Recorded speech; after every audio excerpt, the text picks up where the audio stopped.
Hello everyone, a warm welcome to this session on how to analyze GMAT mocks like a pro. I'm Piyush and I'm gonna be a host for this session today. Those of you who have been taking multiple mocks and not really understanding how to get the maximum out of the mocks, this session is the right session for you. Let me quickly introduce myself, those of you who are interacting with me for the very first time. I'm Piyush, I'm going to be your main host today. And I've scored a 740 on GMAT in my very first attempt and a 99.9 percentile on CAT. And I just took 3 mock tests before I took my first GMAT attempt. So that's how precise and concise my entire preparation was. And out of these 3 mocks, one test was taken, let's say, 3-4 months before I actually wrote the GMAT, and the rest of the two were taken, let's say, in the last month before I took the GMAT.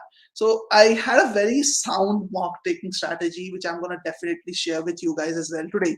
And personally, I like analyzing data and trends to come up with some strategies that can basically help others also replicate the performance that I could deliver. So what you will learn today is divided into 4 parts.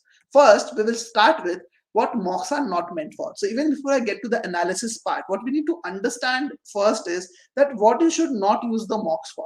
And this is very critical because many people don't understand the real reason why they should take mocks. And for some like wrong reasons, they start taking mocks, and by the time they really require mocks, they've exhausted the good mocks already. So that's something which I'll talk about. The second thing then I'll move to is what mocks are really meant for. Like what exactly should you use the mock test for? That's the second thing that I'll talk about today. And then we will go to the third point where we will talk about in-depth analysis of mocks. How should you go about doing that? And finally, I'll open it up for a Q&A portion. So let's focus on the first thing, what mocks are not meant for. So a lot of people think that when they are taking mocks, like some of the common mistakes that they do is they start picking mocks to identify the weak areas. For example, let's say sometimes it happens that, okay, you have completed your prep, you have a rough idea about what your weak areas are. You know that you're not ready for taking the test yet. You know that there is a huge gap between your capability and what could be your target capability. You don't feel very confident about your skills. Still, people go and take tests to identify the weak areas. Now, is that the right thing to do? In my opinion, no. I'll tell you the rationale for that as well. Think of it this way, guys. In Quant, just take an example for Quant. In Quant, there are 33 topics that are tested on GMAT. When I say topic, I mean topics like prime numbers, divisibility, remainders, these type of topics. Okay, there are 33 topics that are tested on GMAT. Now, in a mock test, the maximum number of questions or the number of questions that you get in Quant is 31. Right? So you are actually trying to test your understanding of your weak areas through 31 questions when there are 33 topics. So on an average, you're not going to get even one question from every topic. Now, can you rely on one data point to identify your weak areas? In my opinion, definitely no. So generally, when you take mock tests, you should never take mock tests to basically identify your weak areas. If you really want to identify your weak areas, take sectional tests. Take focus tests, take tests for number properties, take tests on word problems, take tests for sentence correction, and maybe take about 25-30 questions for those areas. That way, you get enough data points to get a decent idea about what your strengths or strong or weak areas are.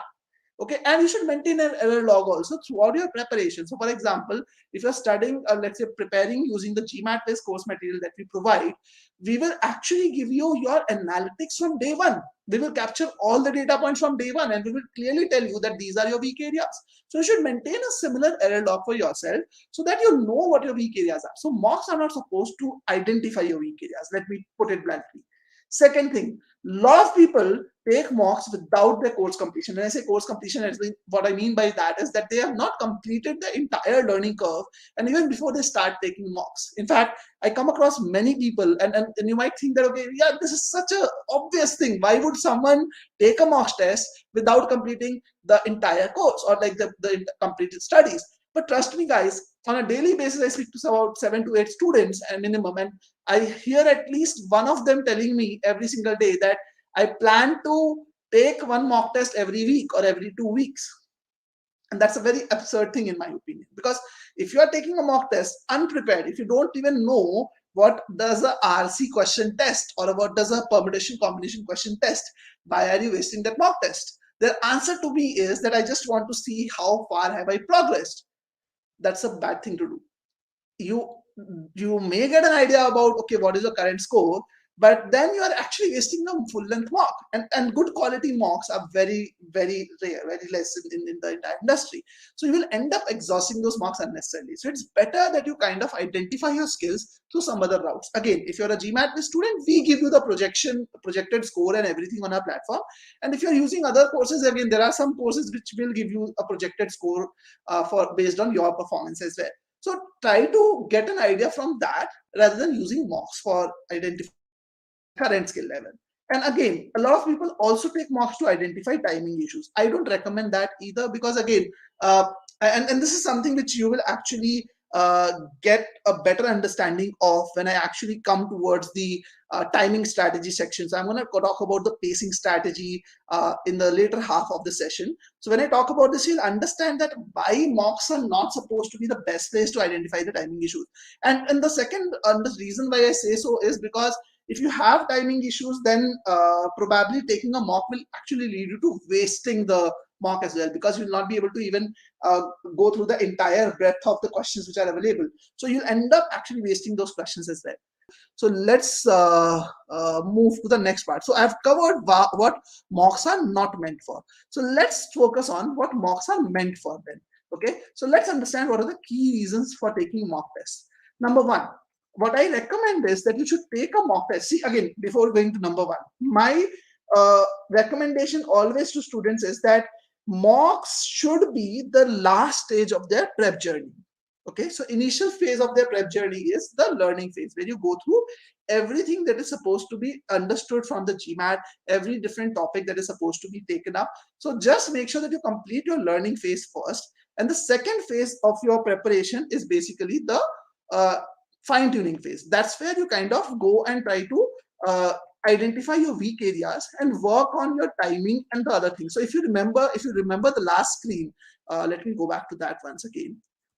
So if you remember the last screen, what mocks are not meant for. All these things basically that you have to work on, you should focus on working on all these things through the fine-tuning phase, in the fine-tuning phase, not through the mock phase.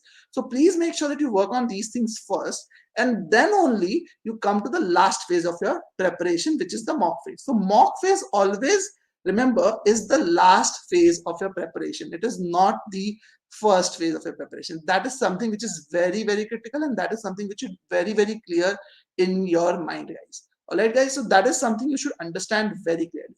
Now, what should be the time, right, reason to take the mock? So once you are done with everything, as in you have worked on your timing issues, you have worked on your weak areas, then what you are looking at is getting close to the test, getting ready for the test. And when you want to get ready for the test, you have to also identify what is the best section order for yourself. Like, what is the best way to go about planning the entire let's say section order. So again, if you don't know this, let me just quickly highlight this, that in GMAT there are 3 section orders that can be followed.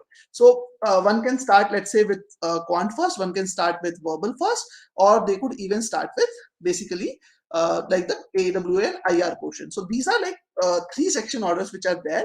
So you can actually identify which section order works best for you. So it is very important for you to do that through a mock test. Now, the second reason why you should take a mock test is to fine tune the pacing strategies. Again, I'm not saying timing strategies, focus on this part.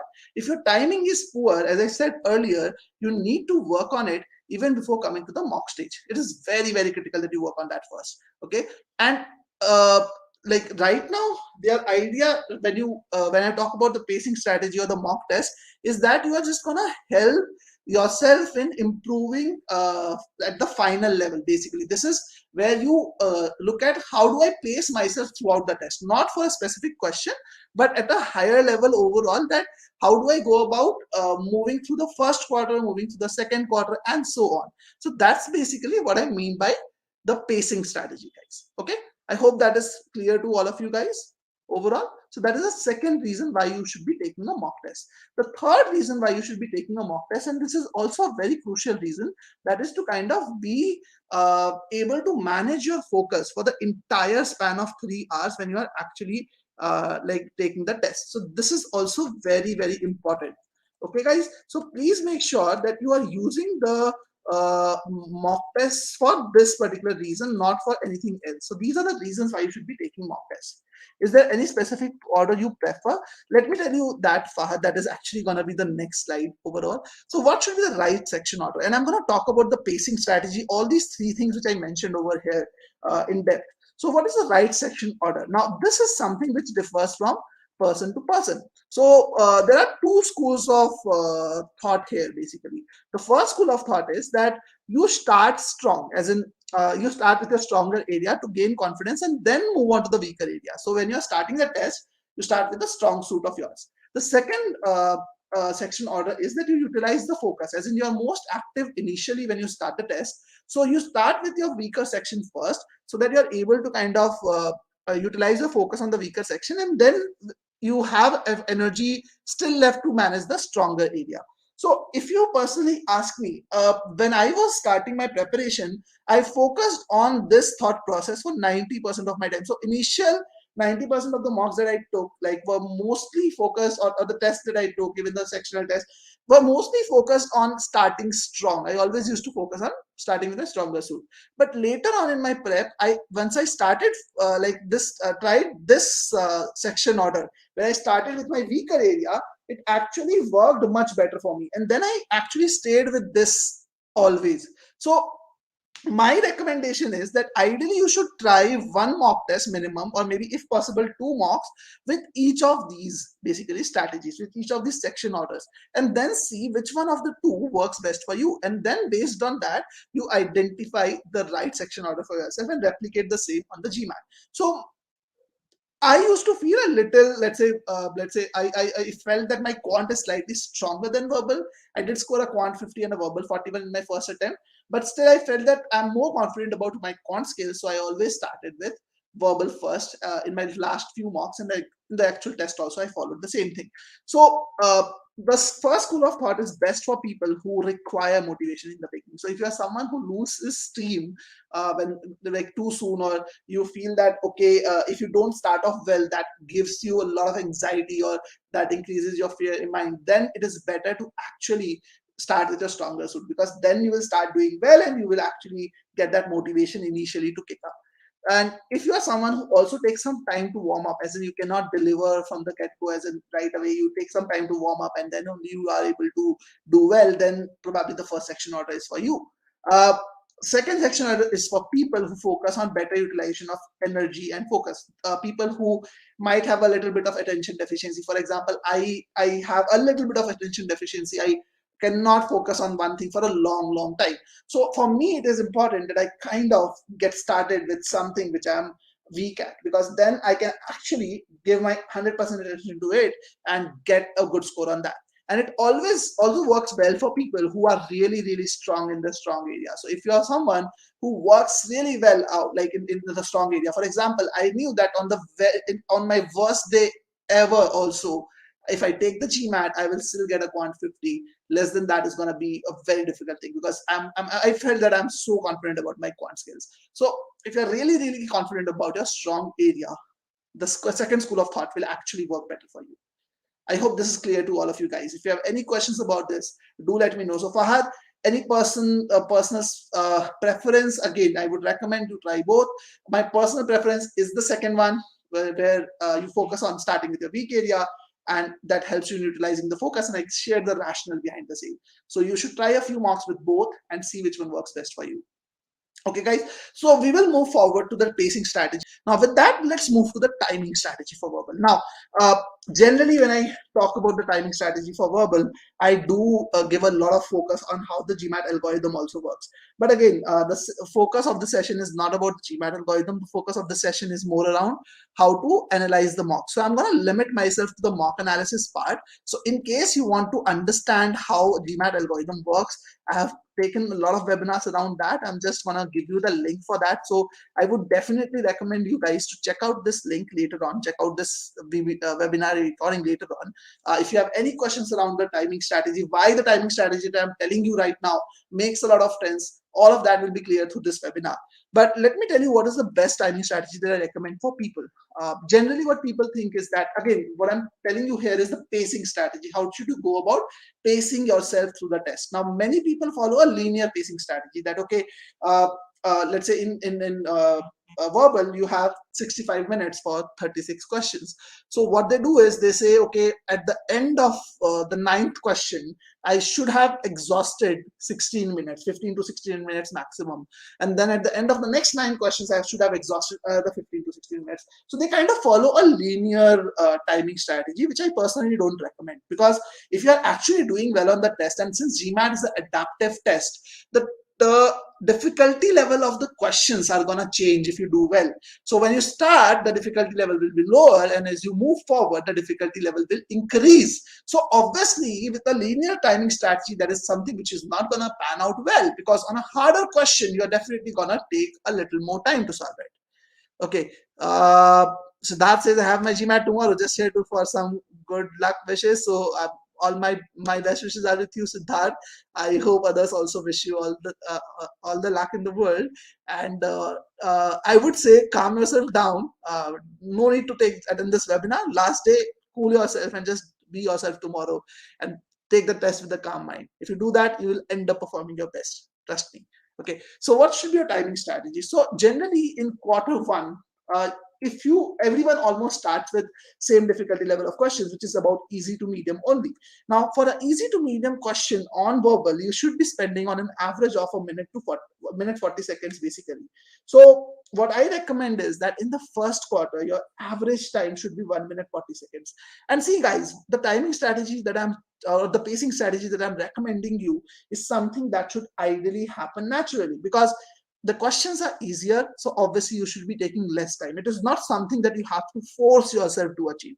So basically, when you are practicing mocks, when you are taking mocks, even before coming to the mock test stage, what you should try and achieve is that if you are solving an easy to medium question for verbal, you should try and make sure that your timing of solving those easy to medium questions on an average is 1 minute 40 seconds.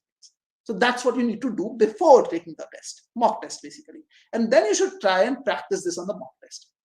I hope that is clear to you guys. Okay, so that is something you do before the mock test. Now, what about the second quarter? In the second quarter, if you do well in the first quarter, then in the second quarter, you start getting medium to medium hard questions. Now, once you get medium to medium hard questions, obviously you would require a slightly longer period of time. So you should be spending about a couple of minutes on an average on each question. So try and focus in the practice tests that you take before the actual mock test. You should focus on making sure that your timing for each question on an average is basically 2 minutes. Okay, and once that is 2 minutes for medium to medium hard questions, you can then be very sure that okay, you are now ready to take the mocks as well.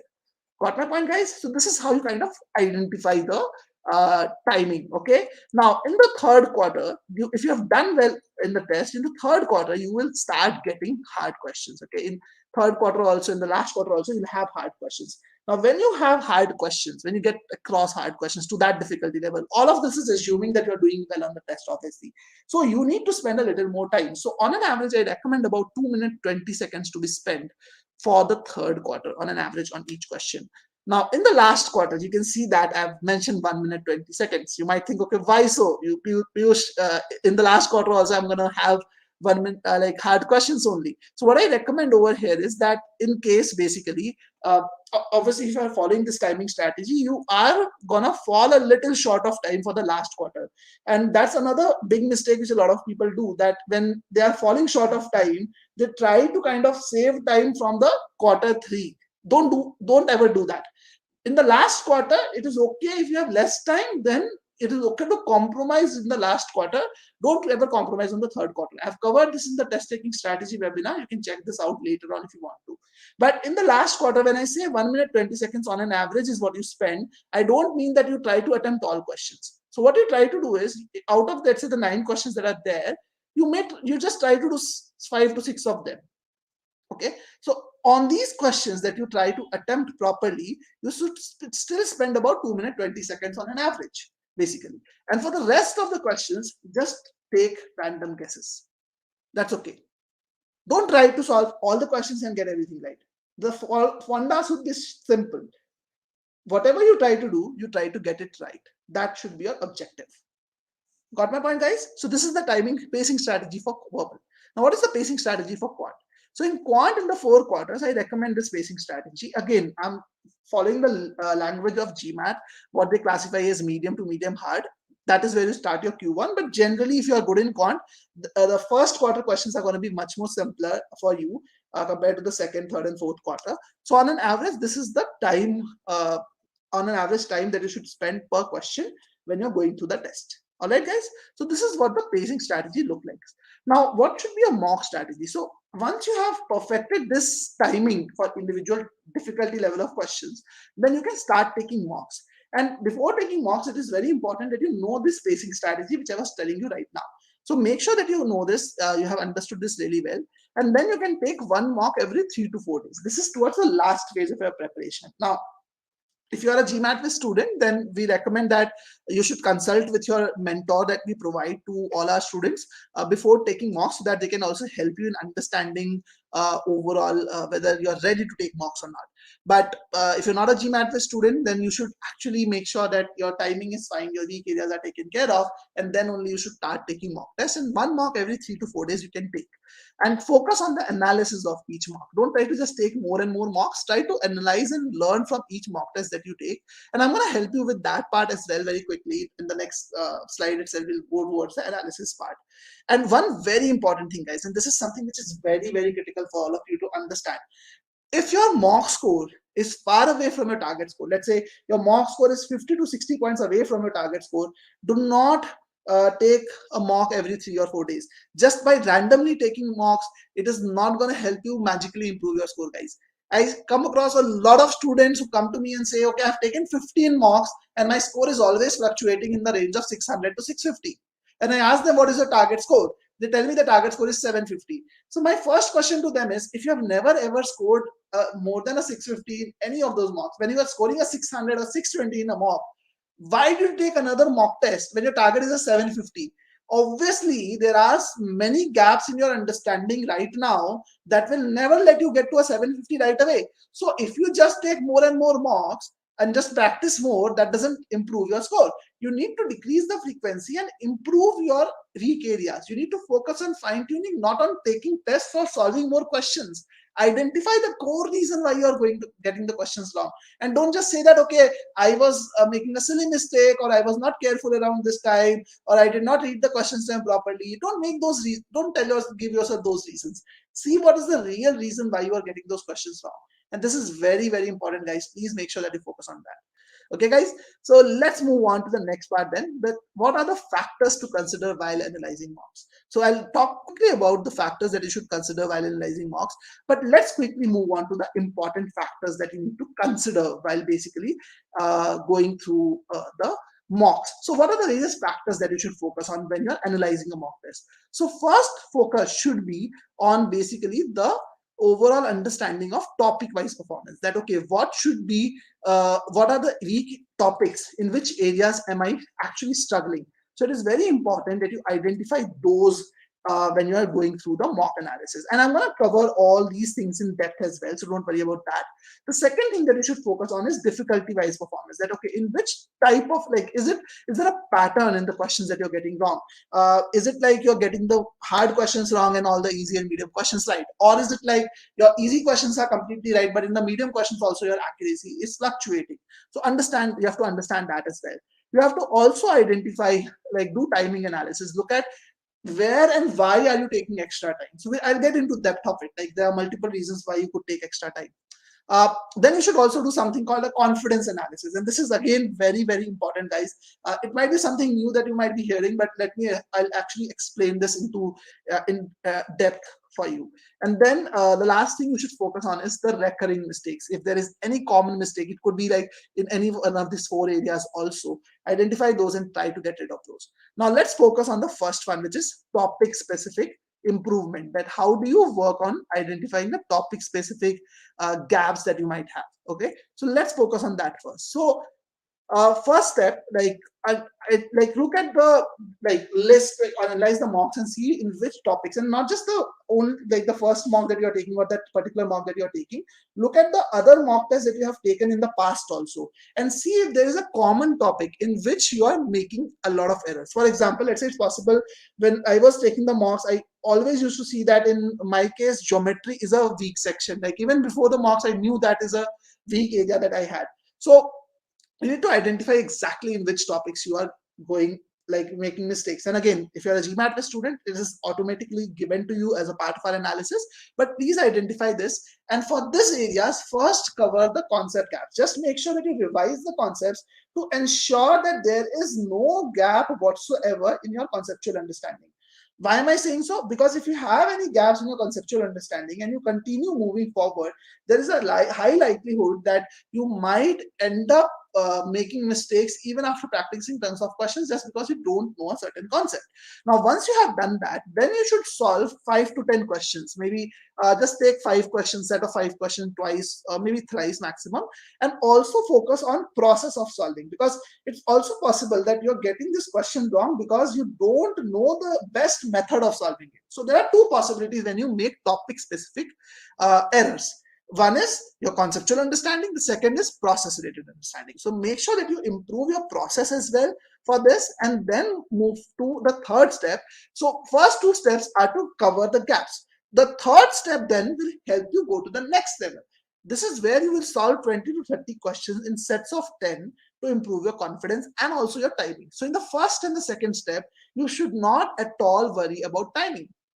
You should focus more on improving the gaps, conceptual as well as process related gaps. And in the third step, when you're taking sets of 10 questions, 2 3 sets, you then focus on your timing also a little bit, and try to gain more confidence in those weak areas when you kind of get those questions right.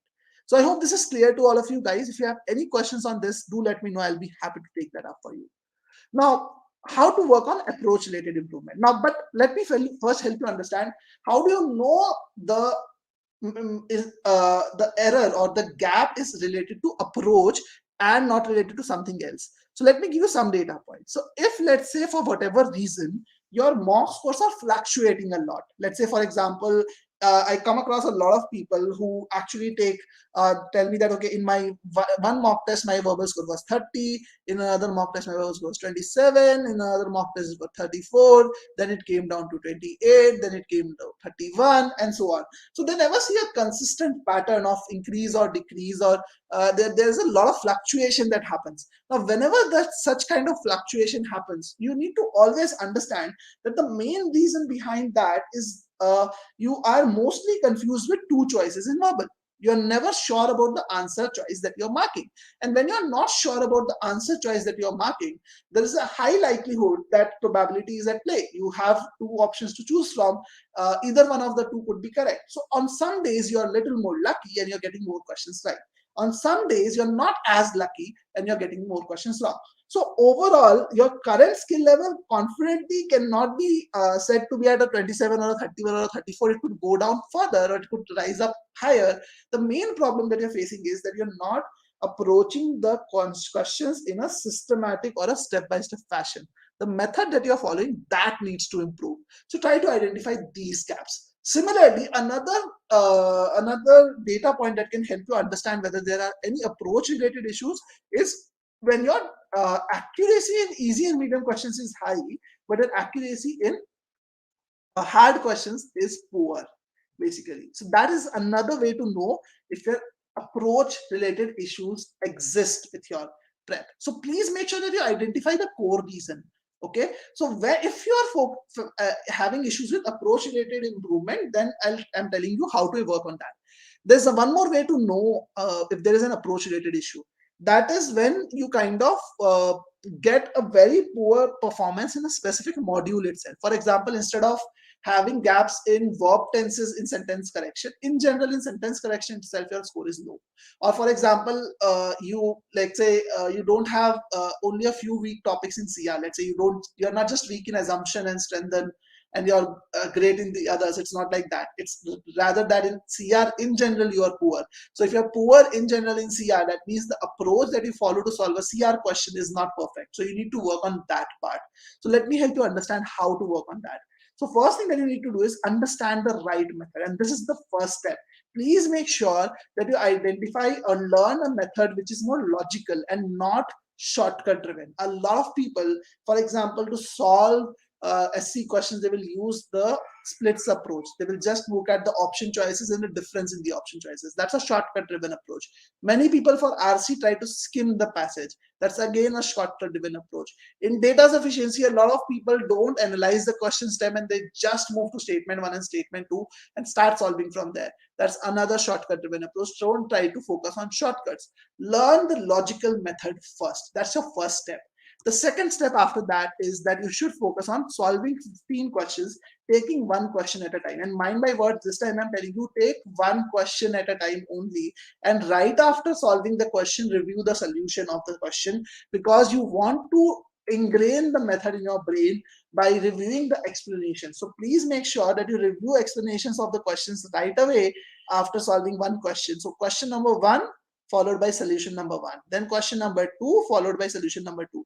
And when you are doing so, please make sure that you look at deviations from the method that you're having. So whatever is the right method that you have learned, you should definitely have solutions basically in the same methodology. So you should have access to solutions using the same methodology. So for example, in GMAT quiz, we have this consistent approach that we follow to solve all questions, which is always a logical method that we teach, and we make sure that every solution that is there is using the same method. So if you're a GMAT student, please make sure that you are actually going through the method step by step and making sure that your method, your approach matches with the solution completely. And then, and then only you will be able to improve and understand the method. All right. Now, in GMAT quiz, we have this concept of concept booster files, which are there as a part of the course with every single topic that you go through, where you get to solve one question, see the solution, and learn your approach, improve your approach further. And each question in the concept booster is handpicked, and it covers a different aspect of that particular topic. So there are different ways of a certain topic being tested. We try to teach you that through concept booster. So if you want, you can even check out these concept boosters. There are some concept boosters which are there in the free trial as well. You can check this out using the link which I have just shared in the chat. So you guys can check that out as well if you want to. Now let's move to the mastering the application. So till now, what you have done is you have understood the right method and you have tried to improve on it, as in try to apply it and get a decent understanding of that. Now the second step of it comes where you try to master the application of this concept. Now how do you do that? You have to learn, as I said, first thing is that then you have to practice 30-40 questions. So the first step when you're learning the approach, you are doing 15 questions one at a time to trying to understand the approach and have a good hang of it. Now you try to get 30-40 questions in sets of 10 and try to improve your timing at this stage. Okay, and then you will be able to internalize the process completely. Now let's talk about the third reason, the third analysis that you have to do, which is around timing. So if your timing is poor, you need to analyze and understand why is that your timing is poor. So there could be multiple reasons behind that. One reason is you're taking extra time on certain questions. So look at that as well, that are you taking extra time on some specific questions? If that is happening with you, the possible reason is that you're not thinking through initially, and what I'm telling you is the solution of it.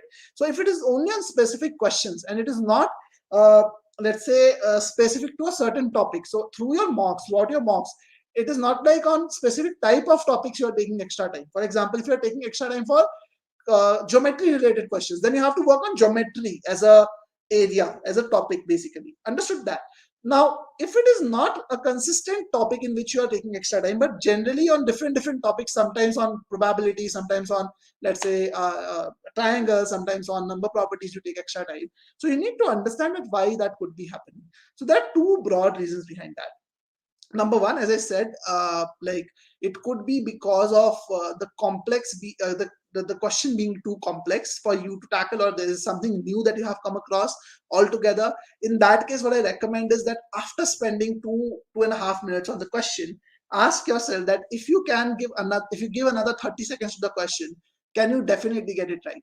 If you think that you can definitely get it right, then give that 30 seconds. It makes sense. But if you think at the 2.5 minute mark that giving another 30 seconds, I still may not get it right, it is better to make an educated guess on that question. And again, try to make sure that you're prepared to tackle all type of questions so that you are not surprised by a new question. That is something which is very important, and that's why we focus a lot more on the concept boosters when we created the GMAT coursework, so that we kind of give a very good understanding and all the different variations that one can get across on the GMAT basically. So that is something we try to do through our course. But just please make sure that you are aware of all type of questions. But in case you are still, after 2.5 minutes, you are still stuck, you are not confident that okay, another 30 seconds, can I get it right? Make an educated guess. The other reason why people take a lot of extra time on certain questions is because they don't think through before starting to solve the question. They just dive into solving the question directly. So don't do that. Think through initially. Make sure that you have thought about what is that you're gonna get out of the approach that you're gonna follow. If you do that, you end up definitely saving time. So try to understand what is the core reason. Sometimes people take extra time because they start off too slow. Now, this could be because of anxiety or lack of proper strategy. It is possible that you might think that, okay, I need to get the first few questions right because they are more important. Is it true? Yes, they are definitely more important. But does it mean that you need to spend extra time on that? I don't think so. The main idea is that in the first quarter, you should not be cutting corners. You should not try to rush through those, but give them their due time. Don't try to spend extra time, because anyway there are easier questions to start with. So if you have a poor strategy that you start off slow, then what happens is you end up unnecessarily investing extra time, and then you have less time towards the end, and then you start skipping questions, or you start rushing. All of that actually creates a mess. So if you're starting off too slow, please make sure that you identify the core reason. Is it anxiety? Is it lack of strategy? Work on that. If it is anxiety, try to work on that anxiety by becoming more confident about your skills, going through the fine-tuning stage, making sure that your scores are good even before you go to the mock stage. And if your scores are generally good in the mocks and just on the day of the test you feel anxiety, then start meditation, start distancing yourself from the prep, study for less amount of time. That will also help you. So it is very important to control that anxiety as well, because that's a very big problem with many students. Okay, now rushing through the middle or the end. Many times when you analyze your mocks, you identify that you ended up rushing through the middle of the test or towards the end of the test, which was not really required. Maybe in some cases I've seen people rushing through the middle and then completing the test sooner than it was supposed to be completed, or rushing through the middle and completing the test on time, but because you compromise on the center main part of the test, which is in the center, you end up scoring poor. So please don't do that. Focus on few questions rather than all the questions, and get those questions right. My approach was simple when I went to the test center, that if I am actually falling short of time, first of all, I've done my practice enough to ensure that I'm not going to fall short of time. But if in case I do, I would basically focus on getting questions right. Even if I do less questions, I get them right rather than doing everything properly. In fact, for the last 10 questions on verbal, I just had 10 minutes left on the clock, and I only focused on 6 questions, and I got those questions correct. That was my idea. I did not try to do all 10 correctly. Okay. And there could be other scenarios also with related to timing. For example, you are taking in RC questions, for example, in the first question you take whatever time you take, because you are also reading the passage in that. But in the second, third, and fourth question also, you are taking more than 1.5 minutes. If that is happening with you, that's a clear sign of you not following the right method. Because if you follow the right method for solving RC questions, your time for first question will be higher, but for the second, third, and fourth question which follow, the time will be less than 1 minute on an average. If it is more than 1 minute and it's like 1.5 minutes, that means your approach in RC needs to be fixed. So there could be other scenarios. So please make sure that you work on the timing part and analyze that in depth. Now, next stage, confidence analysis. This is also very important. I always used to do this.